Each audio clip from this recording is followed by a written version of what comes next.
After 2.5 weeks of damning evidence before the Independent Commission Against Corruption, the Iemma Government in New South Wales today finally moved to sack Wollongong Council as the ICAC wound up its inquiry into allegations of endemic corruption there. In all, 12 people, including some councillors, developers and council staffers, have been named in the sex and bribery scandal that's lifted the lid on how developers did business with the council, from sex, gifts and special favours to cash payments. While the ICAC has cleared government ministers who became implicated in the fallout from the hearing, Premier Morris Iemma's political troubles are far from over. Deborah Cornwall reports.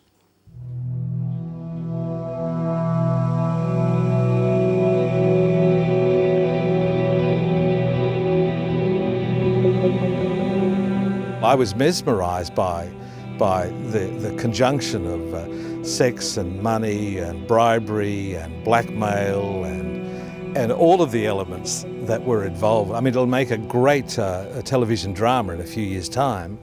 Do you think you've done anything wrong here? You seem to think you haven't. After weeks of watching a procession of developers, councillors and staffers squirm in the witness box, today's star turn by convicted conman Gerald Carroll was refreshingly shameless.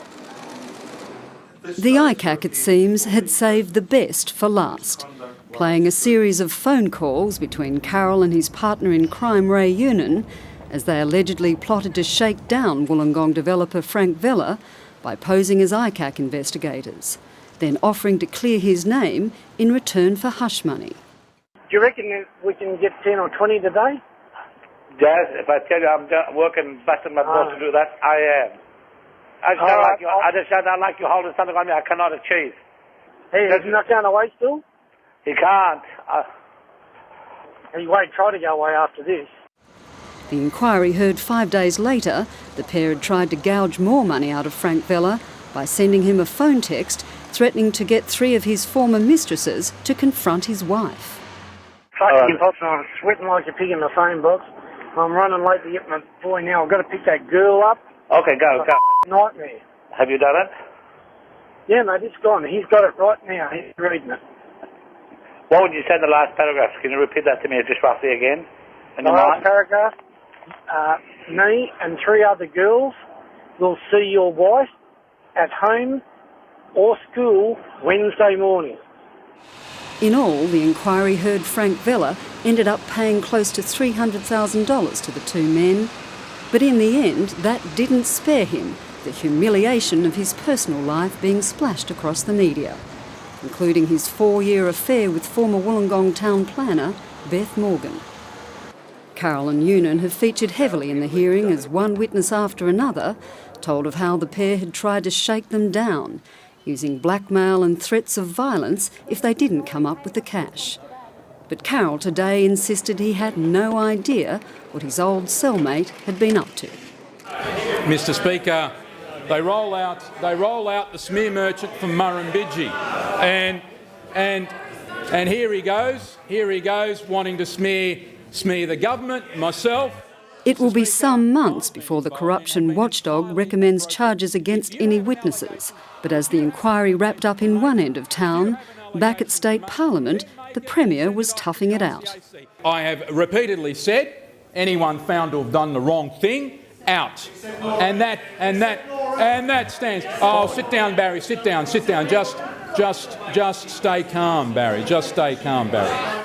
For now, the Iemma Government appears to have dodged a bullet that threatened to engulf up to 4 members of Cabinet, including the Minister for Ports, Joe Tripodi. What is the point of having an ICAC if you just ignore what they say? What is the point? The leader of the National Party wants to get up and wants to smear the minister. The whole point, Mr Speaker, was I referred those concerns to the ICAC and they came back with a full clearance of the minister. But the opposition says the Premier still has some serious questions to ask of the Labor member for Wollongong, Noreen Hay, about her political donations from local developers, including Frank Vella, who gave her free office space during the election. Here is a great opportunity for him to show his mettle. Sack Noreen Hay today for her breaches of the electoral law. Sack Noreen Hay today for failing to disclose these donations, including the donation from Mr Vella, until the very month in which ICAC was due to investigate these matters, and show the public that you're finally serious about raising standards in New South Wales. A lot of complaints that have gone to ICAC over the years. The only people sacked today were 13 Wollongong councillors.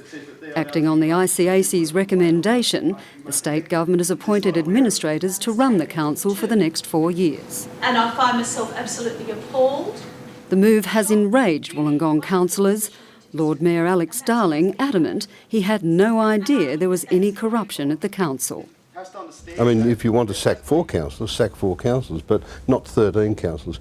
Wollongong's the 9th largest city in Australia. We've got a population of 200,000 people. People rely on the council. We could be without a council for 4.5 years, and I think that's wrong.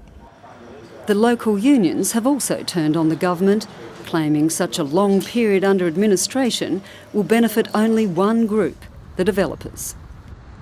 All you're doing is giving the developers a free line and a no-obstacle race, basically, to the planning minister's door. Isn't it better to actually have a local leadership here and a process where at least the people who live here, who pay the rates here, have some say about the development in their city?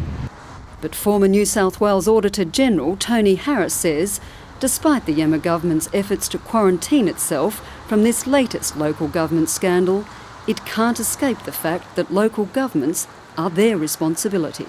The state government treats local governments like an unwanted orphan, and they want to walk away from this Wollongong scandal in the same way that people want to walk away from rubbish and garbage.